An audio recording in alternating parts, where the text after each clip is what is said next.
Hi, ఇవాళ మనం పెరుగు పులుసు చేసుకుందాము. స్టవ్ పైన ఒక బొగాన పెట్టుకొని దాంట్లో 2 గంటల నూనె పోసుకొని ఈ పులుసు కోసం ముందుగా మనము తాలింపు రెడీ చేసేసుకుందాము. ఆయిల్ వేడైందండి, దీంట్లో మనం జీలకర్ర ఆవాలు వేసేసుకుందాము.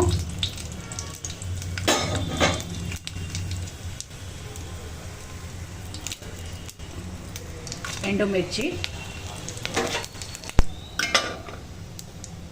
కరివేపాకు,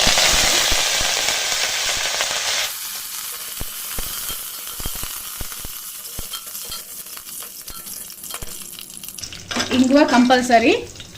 ఈ పెరుగు పులుసులో ఇంగువ వేస్తేనే టేస్ట్ బాగుంటుంది. ఎగ్జాక్ట్గా టేస్ట్ రావాలంటే నేను చెప్పినట్టుగా చేయండి అన్ని. పసుపు వేసేసుకొని స్టవ్ బంద్ చేసుకుందామండి. తాలింపు రెడీ అయిపోయింది. ఒక గిన్నె తీసుకొని దాంట్లో ఉల్లిపాయలు, పచ్చిమిర్చి, కొత్తిమీర, 1/2 teaspoon salt, 1/2 teaspoon chilli powder, red chilli powder, 1/2 teaspoon ginger garlic paste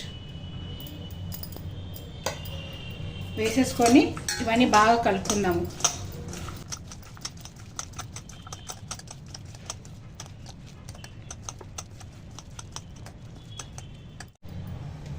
½ KG పెరుగు వేసేసుకుందామండి. అంతా దీన్ని కూడా బాగా కలిపేసుకుందాము.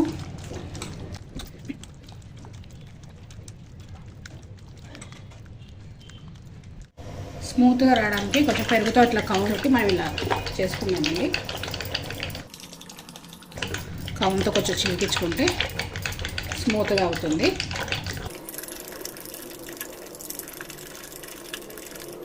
అయిన దాంట్లో కొంచెం వాటర్ పోసేసి కలిపేసుకుందాము.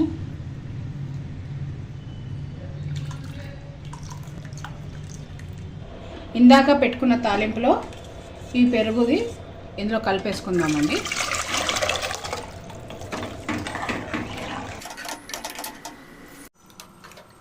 పెరుగు పులుసు రెడీ అయిపోయిందండి. ఇంకా సర్వ్ చేసుకోవడమే. Thank you for watching video. Please like, share and subscribe మా channel crazy thoughts and bell icon click చేయడం మర్చిపోకండి. ఇలా చేస్తే మేము చేసే మరిన్ని ఇంట్రెస్టింగ్ వీడియోస్ మీరు చూడొచ్చు. Thank you and please keep supporting us.